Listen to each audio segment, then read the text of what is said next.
Bonjour, si vous débutez ce cours, c'est probablement que vous savez déjà qu'Excel peut être un précieux outil de travail. Peut-être ne connaissez-vous pas encore toutes les possibilités qu'offre Excel.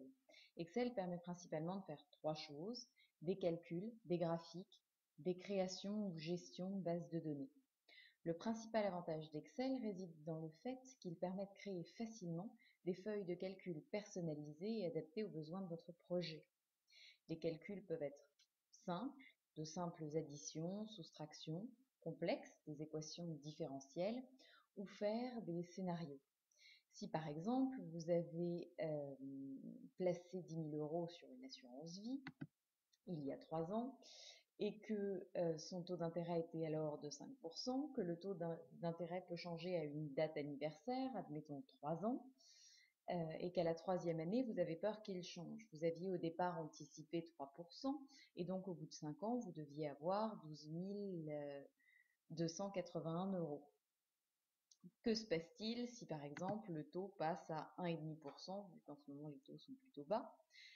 Excel, en quelques clics, permet de retrouver le nouveau résultat qui est donc de 11 900 euros.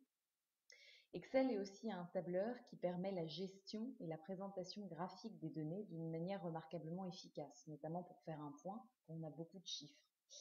Excel permet d'analyser donc facilement un grand nombre de données et l'analyse est rarement faite que pour nous, donc de manière à le présenter à quelqu'un d'autre, des graphiques peuvent être très utiles.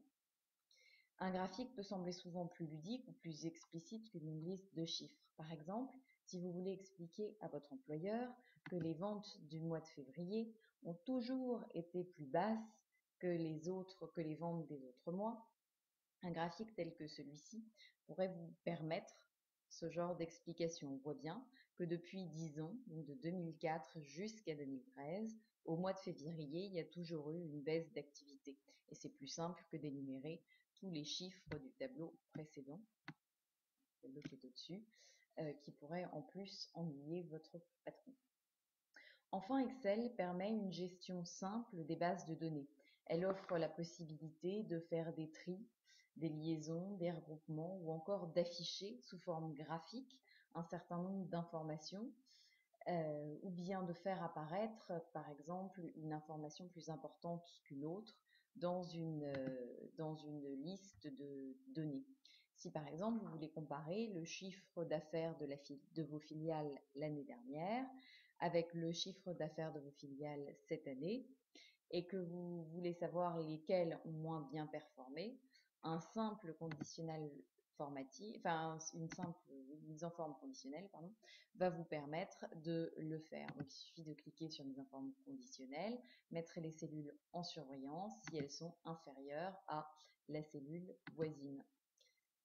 Et donc là, on supprime le dollar qui fixe la cellule, on dit d'accord, et en étendant la mise en page, ce que vous apprendrez à faire avec plus de détails plus tard, en quelques secondes, on a pu retrouver toutes les filiales dont le chiffre d'affaires avait été inférieur à l'année dernière. Donc on a la filiale 4, la filiale 7 et la filiale 14, et ça nous aura pris que quelques secondes.